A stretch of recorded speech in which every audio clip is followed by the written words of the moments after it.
दुनिया हमेशा के लिए बदलने वाली है। उस दिन का हिसाब किताब, ऊपर से एक आदेश, गिनने का समय,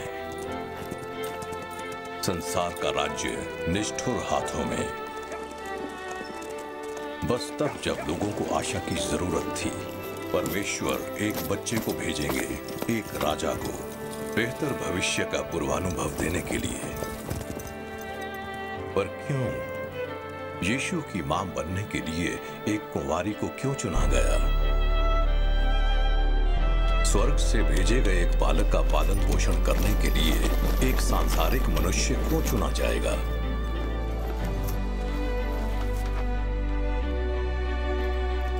सबसे गरीब तबके के लोगों को तरजीह क्यों दी गई कि नए जन्मे राजा को देखें?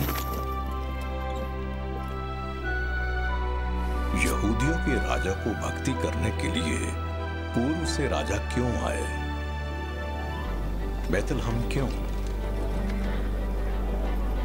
और शायद सबसे अति महत्वपूर्ण प्रश्न, हम क्यों परवाह करें?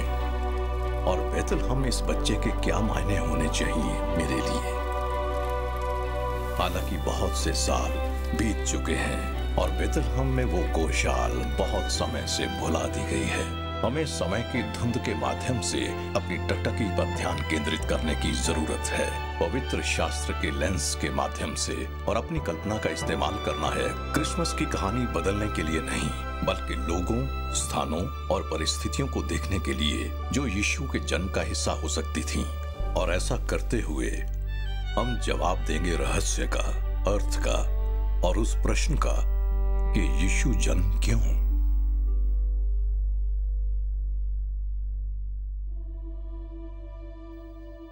यीशु जन्म क्यों? क्या ये एक और ऐतिहासिक घटना है? बस एक और अंधविश्वास? या बचपन में बची रह गई एक परी कथा?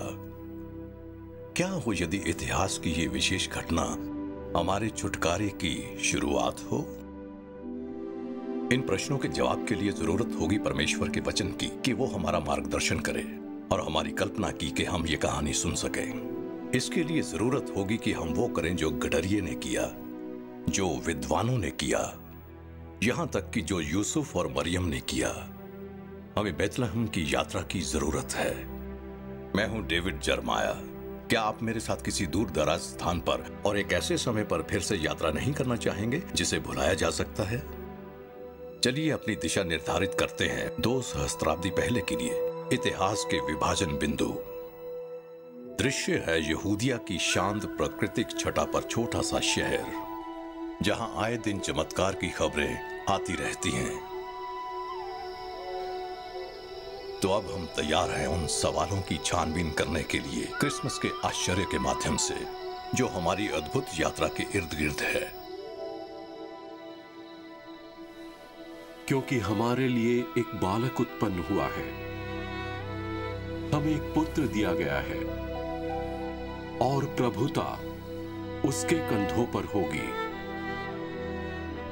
और उसका नाम अद्भुत, युक्ति करने वाला, पराक्रमी परमेश्वर, अनंत काल का पिता और शांति का राजकुमार रखा जाएगा। तब जब लोगों को उम्मीद की सबसे ज्यादा जरूरत थी, परमेश्वर ने भविष्यवक्ताओं को भेजा एक बेहतर तस्वीर का पूर्वानुभव देने के लिए। पुराने नियम की 300 से अधिक भविष्यवाणियां जीवन में पूरी होंगी। मृत्यु और यीशु मसीह का पुनरुत्थान, और सबसे पहले होगी एक छोटे से नगर में जो कहलाता है बैतलहम। पर इससे पहले कि हम उस छोटे से नगर बैतलहम की यात्रा करें, आइए हम कहानी में और पीछे चलते हैं ये पता लगाने के लिए कि हम उस पुरुष और स्त्री के बारे में क्या कर सकते हैं जिसे परमेश्वर के इकलौते पुत्र की परवरिश करने के लिए चुना गया था।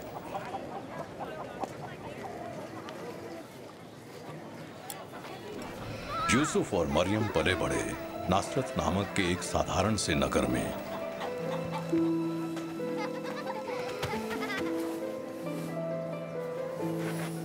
ये गलील के मैदानी भाग के अन्य गांवों की तरह ही था।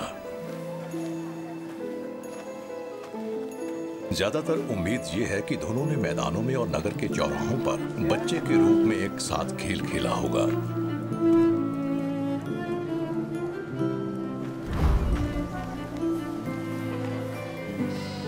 दोनों के माता पिता ने उनकी शादी का इंतजाम किया था, जो न केवल उन दोनों युवाओं को एक सूत्र में बांधेगी, बल्कि दोनों परिवारों को भी। मरियम अपने सुंदर नौजवान बढ़ई के बारे में सोच रही होगी। उसने उसकी मुस्कुराहट और उसके चरित्र की पवित्रता पर गौर किया।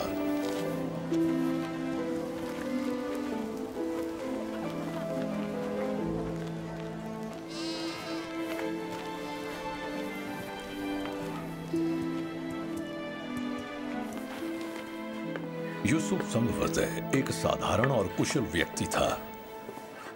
वो अपनी शिल्प कला को हासिल करेगा, समाज में अच्छा नाम बनाए रखेगा, आराधनालय जाएगा और परिवार की परवरिश करेगा। और मरियम एक यहूदी युवती जो एक दिन अपने पति के परिवार के साथ रहेगी, और वो दोनों एक जीवन की शुरुआत करेंगे जो उनका अपना परिवार कहलाएगा।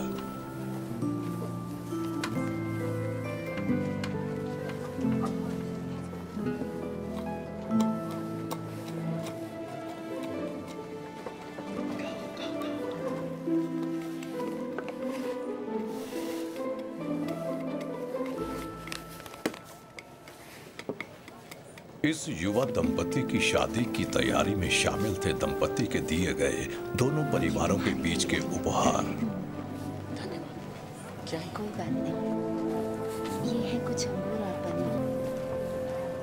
ये लड़कों के लिए? पसंद आए सचमुच? तुम इन्हें बांट ठीक है। भी सकते हो। हाँ, हे दोस्तों, ये देखो। हे, मरियम और यूसुफ ने समारोह के आनंद और उल्लास की उम्मीद की,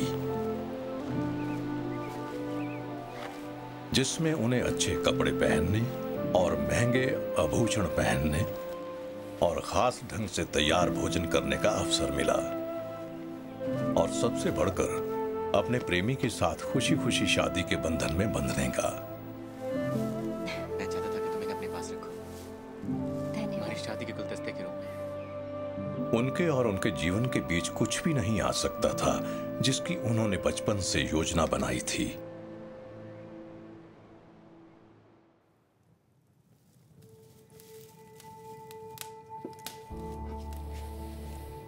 मरियम का पूर्वानुमानित सामान्य जीवन उसके परिवार और समाज की उपयोगी सेवा में व्यतीत होगा।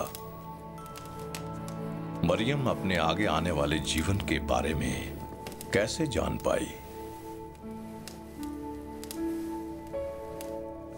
अब 6वें महीने में परमेश्वर की ओर से गैब्रियल स्वर्गदूत गलील के नासरत नगर में एक कुंवारी के पास भेजा गया, जिसकी मंगनी यूसुफ नाम दाऊद के घराने के एक पुरुष से हुई थी। उस कुंवारी का नाम मरियम था, और स्वर्गदूत ने उसके पास भीतर आकर कहा, आनंद और जय तेरी हो, जिस पर परमेश्वर का अनुग्रह हुआ है। प्रभु तेरे साथ हैं, सभी स्त्रियों में तू धन्य है। पर जब उसने उसे देखा तो वो उस वचन से घबरा गई। फिर स्वर्गदूत ने उससे कहा, हे मरियम, भयभीत न हो, क्योंकि परमेश्वर का अनुग्रह तुझ पर हुआ है। और देख, तू गर्भवती होगी और तेरे एक पुत्र उत्पन्न होगा, और तू उसका नाम यीशु रखना।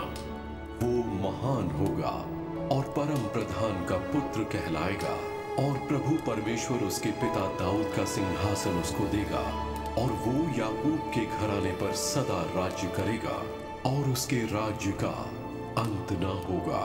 फिर मरियम ने स्वर्गदूत से कहा, ये क्यों कर होगा? मैं तो पुरुष को जानती ही नहीं। स्वर्गदूत ने उसको उत्तर दिया और उससे कहा कि पवित्र आत्मा तुझ पर उतरेगा, और परम प्रधान की सामर्थ्य तुझ पर छाया करेगी। इसलिए वो पवित्र आत्मा जो उत्पन्न होने वाला है परमेश्वर का पुत्र कहलाएगा। फिर मरियम ने कहा, देख, मैं प्रभु की दासी हूँ, मुझे तेरे वचन के अनुसार हो। और स्वर्गदूत उसके पास से चला गया।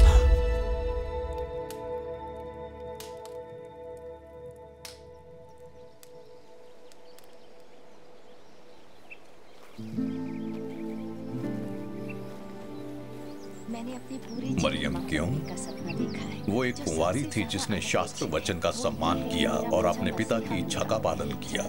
वो परमेश्वर के इकलौते पुत्र को जन्म देने के लिए एक शुद्ध पात्र थी, एक घर जिससे वो दुनिया को मुक्ति देने के लिए प्रकट होगा। मैं समझती हूँ मरियम का मन बिल्कुल सही लगा था और उसका ध्यान परमेश्वर की इच्छा पर था। वो परमेश्वर की सामर्थ्य को जानती थी जो सभी चीजों को संभव बनाती है, और उनका प्रेम हर बोझ को सहने में आनंद देता है।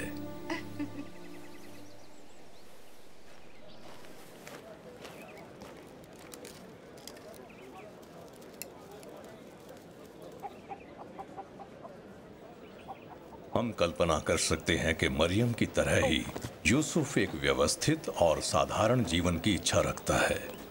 निश्चय ही यूसुफ का जीवन सही दिशा में आगे बढ़ रहा था।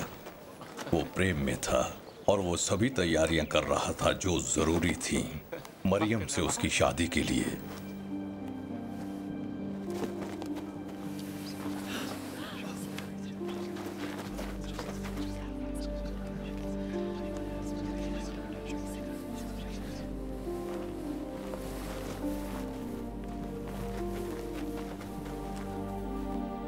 और अब सदमे और अविश्वास के साथ यूसुफ ने अपनी मंगेतर की प्रत्यक्ष गर्भावस्था देखी।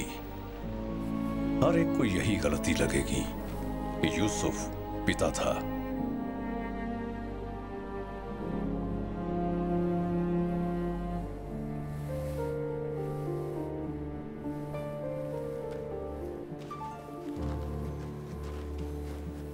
बाइबल हमें बताती है कि यूसुफ एक धर्मी और सम्मानित व्यक्ति था जिसे अब एक कठिन निर्णय का सामना करना पड़ा।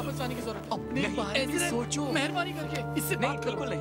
तुम्हारी बात का कोई मतलब। और यद्यपि व्यवस्था के अनुसार उसे मरियम को त्यागने का अधिकार था, वो धर्मी था और वो सार्वजनिक रूप से उसे अपमानित करने के लिए तैयार नहीं था।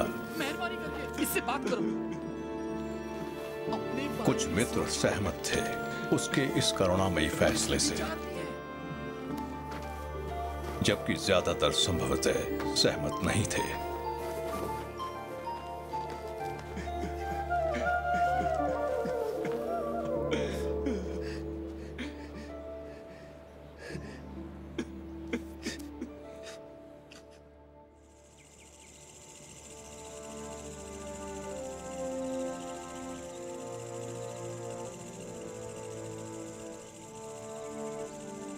वो एक व्यभिचार भी है। तुम्हारी बात का कोई मतलब नहीं है। तुम्हें उसे छोड़ना होगा। तुम पागल हो गए हो। हमें वापस जाने की जरूरत है। पूरे नगर के सामने नहीं। तुम्हें उसे छोड़ना होगा। हे परमेश्वर, मुझे क्या करना है मैं नहीं जानता। हे यूसुफ, दाऊद की संतान,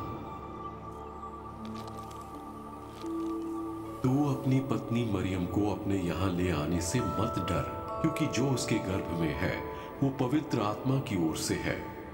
वो पुत्र जनेगी और तू उसका नाम यीशु रखना, क्योंकि वो अपने लोगों का उनके पापों से उद्धार करेगा। ये सब कुछ इसलिए हुआ कि जो वचन प्रभु ने भविष्यवक्ता के द्वारा कहा था वो पूरा हो, कि देखो एक कुंवारी गर्भवती होगी और एक पुत्र जनेगी और उसका नाम इम्मानुएल रखा जाएगा, जिसका अर्थ ये है परमेश्वर हमारे साथ है। जब यूसुफ अपने स्वप्न से जागा तब उसने बिल्कुल वही किया जो प्रभु के दूत ने उसे करने की आज्ञा दी थी। उसने परमेश्वर पर और उस वचन पर भरोसा किया जो उसे परमेश्वर के दूत से मिला था।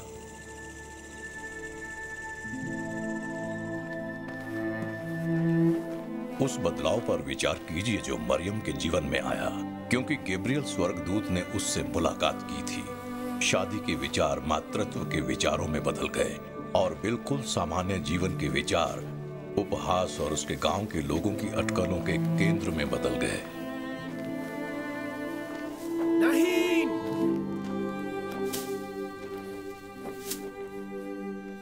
नहीं। मरियम ही क्यों? मरियम ने खुद सोचा होगा। वास्तव में उसके चुने जाने का कारण केवल परमेश्वर जानते हैं। लेकिन हम ये जानते हैं कि उसे परमेश्वर का अत्यधिक अनुग्रह प्राप्त था। उसने पवित्र शास्त्र की आज्ञा मानी और परमेश्वर की रहस्यमय योजना के सामने समर्पण कर दिया। मरियम ने प्रार्थना की कि यूसुफ भी ऐसा ही करे।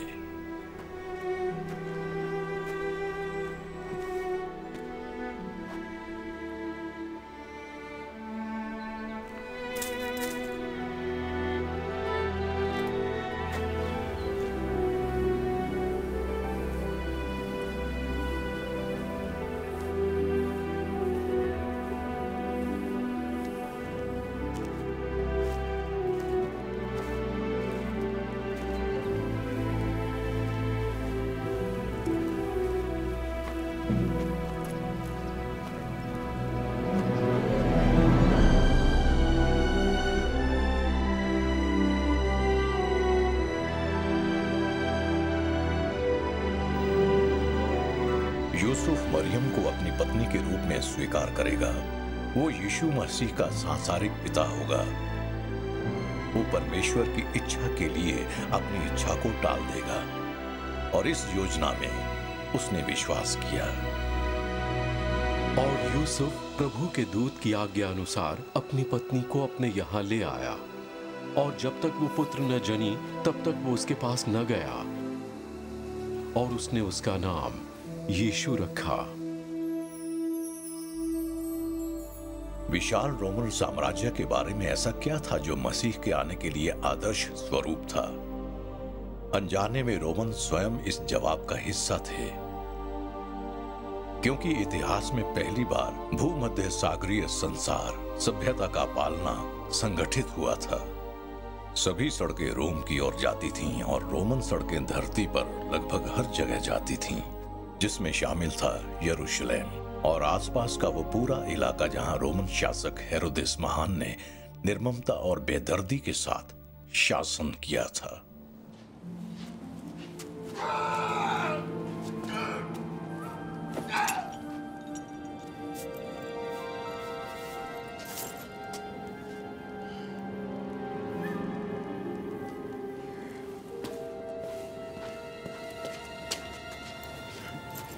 दुखी राजा को मृत्यु की चिंता सता रही थी।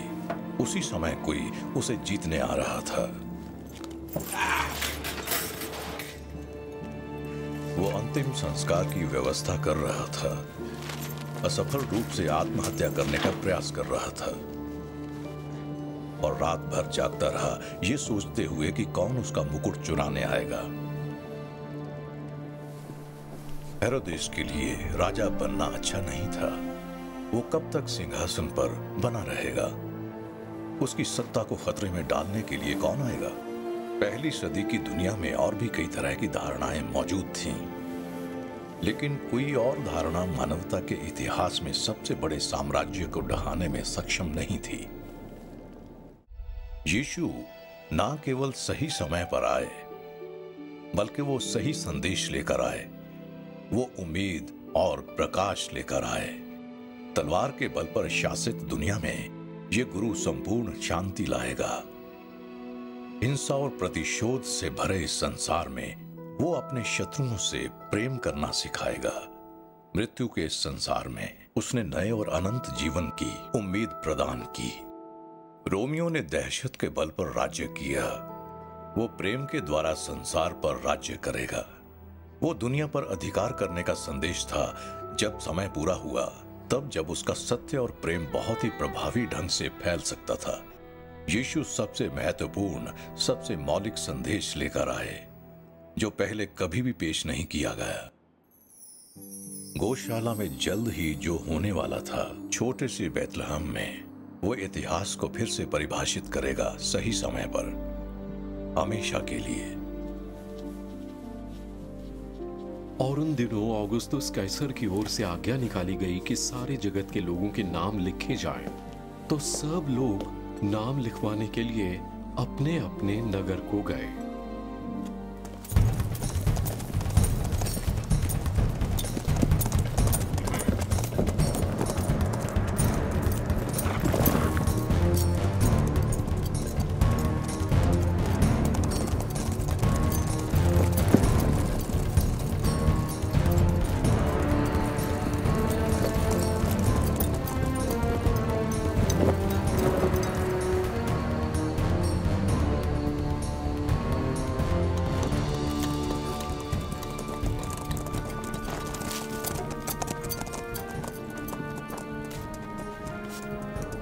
सो यूसुफ भी गलील के नासरत नगर से यहूदिया में दाऊद के नगर को गया जो कहलाता है बैतलहम,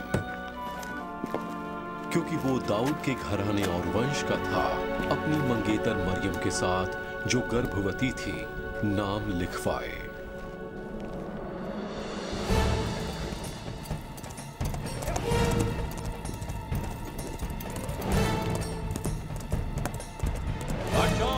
हट जाओ मेरे रास्ते से, हट जाओ, आगे से हट जाओ।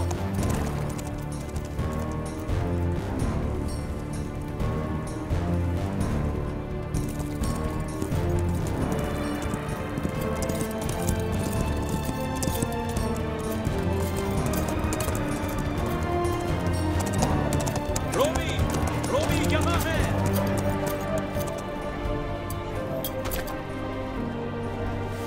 इसे बैरक के दरवाजे पर लगा दो। सिपाही इसे सबके सामने टांग दो और सुनिश्चित करो कि लोग इसका पालन करें। हटो, आगे से हटो, हटो, आगे से हटो, आगे से हटो,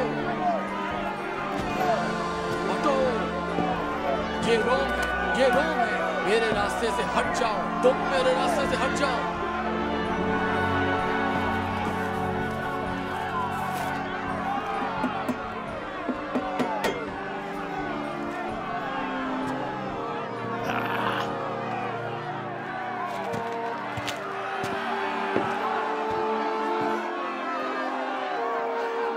रोमी साम्राज्य के लोगों को नाम लिखवाने जाना था और उन सभी इजरायलियों को जो राजा दाऊद के वंशज थे उन्हें अपने गृह नगर बैतलहम को रिपोर्ट करने का निर्देश दिया गया था, जिसमें मरियम और यूसुफ शामिल थे।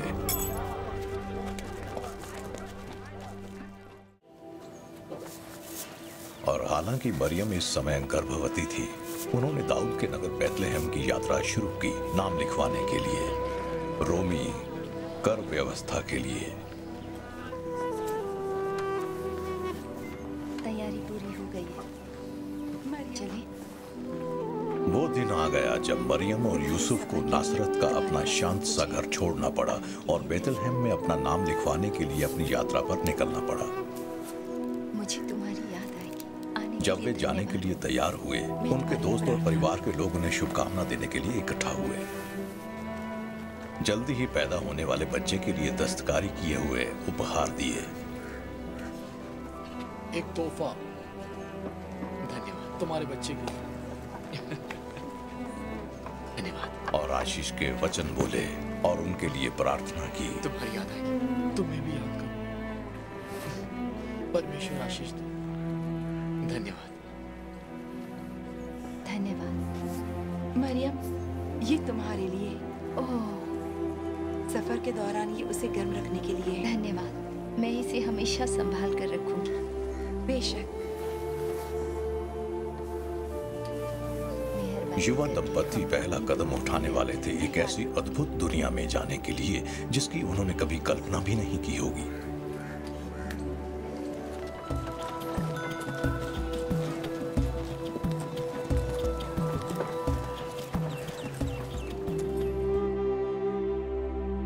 अगली बार हमसे जुड़िए यीशु जन्म क्यों, एक अस्थाई संसार में स्थायी शांति के लिए।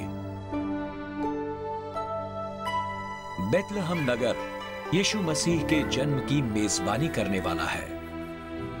यद्यपि शायद ही संसार परमेश्वर के पुत्र के आगमन पर गौर करे, ये मानव जाति के भाग्य को बदल देगा।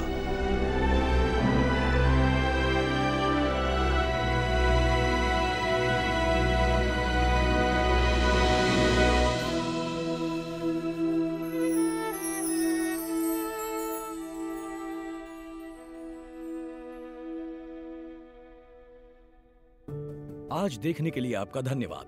क्योंकि आप यीशु मसीह के जन्म और पहले क्रिसमस के बारे में डॉक्टर जेरेमिया के वचनों पर चिंतन करते हैं। यदि आप यीशु मसीह के बारे में और उनमें अपनी आशा के बारे में और अधिक जानना चाहते हैं, तो डॉक्टर जेरेमिया आपके साथ एक मुफ्त संसाधन साझा करना चाहेंगे। एक बुकलेट जो कहलाती है आपका महानतम दिशा परिवर्तन, जो आपकी मदद करेगा मसीह के साथ आपके संबंध की शुरुआत करने में। जब आज आप टर्निंग पॉइंट से संपर्क करेंगे तो ये संसाधन आपके लिए बिल्कुल मुफ्त है।